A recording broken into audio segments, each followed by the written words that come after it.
The topic is protein metabolism. Amino acids have no store, unlike the fats and carbohydrates. In catabolism of amino acid, first of all, there is a removal of alpha amino group. Amino acids undergo transamination and deamination. Transamination and deamination, and the product of the catabolisms are ammonia and alpha keto acids. Ammonia is either directly released into the urine, or it is converted into the urea, which is released into the urine.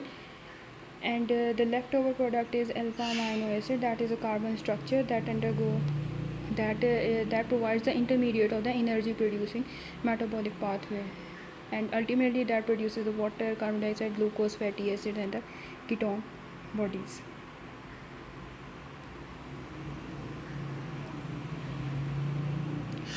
Amino acid pool is the amino acid pool. Its quantity of amino acid in the amino acid pool is approximately 90 to 100 grams. Sources and fates. Here are the sources and the fates.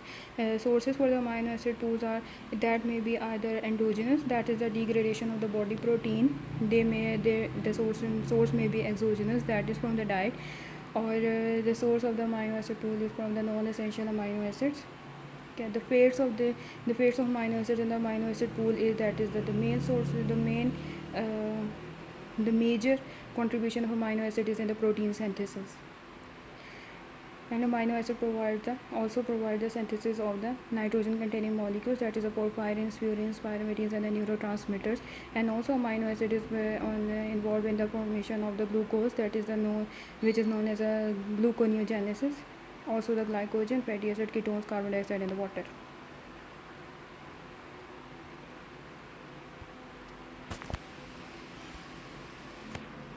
See, here is the picture from the Lippincott, that is a protein turnover. Protein turnover is known as simultaneous synthesis and degradation of the protein molecules. The amino acid pool, amino acid from the body proteins, and the diet, that is exogenous source, and the source synthesis from the non-essential amino acid. And the fate of the amino acids in the amino acid pool is the body protein formation, synthesis of porphyrin, creatine, neurotransmitters, purines, pyrimides, and other nitrogen containing products. And also there is a formation of the glucose and the glycogen or ketone bodies of fatty acid, or it may be the amino acid which are not used in biosynthesis reactions are burned as a fuel in the form of the carbon dioxide and water. Protein metabolism there is a major term which is known as protein turnover, which can be defined as a protein degradation is equals to the protein synthesis.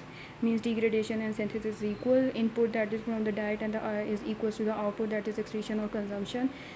Or it can be also defined as a hydrolysis is equals to the resynthesis, or resynthesis amount is maybe vary from 300 to 400 grams per day. And the amount of the protein remains constant whether there is a synthesis or degradation. In the normal state, the amount of the protein remains constant in the body.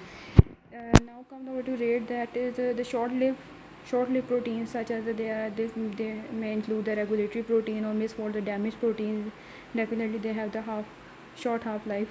And the long-lived, that is the structured proteins like collagen, they have more half-life than as compared to misfold or damaged protein. Nitrogen balance is known as a consumption of diet is equals to consumption in the diet and excretion in the urine.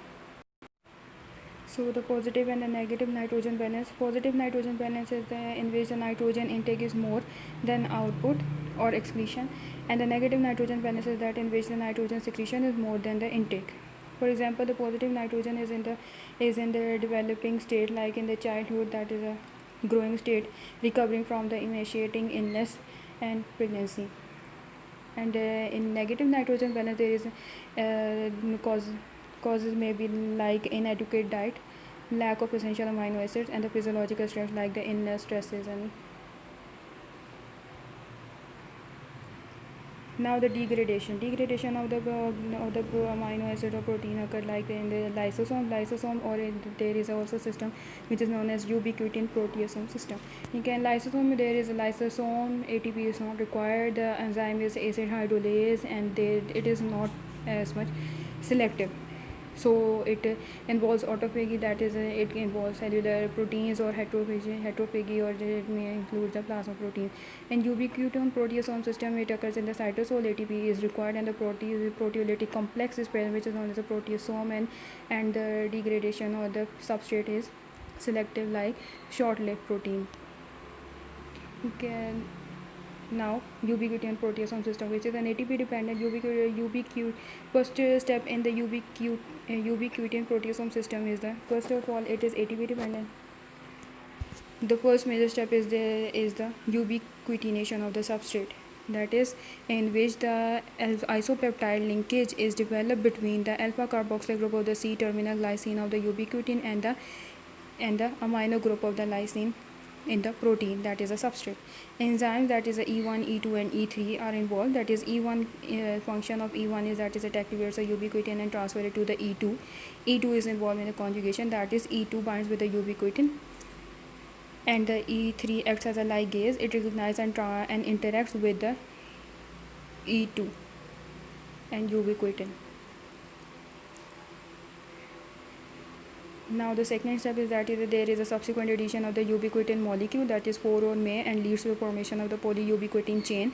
Then the third one is that it is recognized by the proteasome. Then the proteasome unfolds the ubiquitinate or cuts the protein into the small fragments. Then these small fragments are released into the in the cytosol, and the cytosolic proteases converts them into the amino acids, and amino acids enter into the amino acid pool.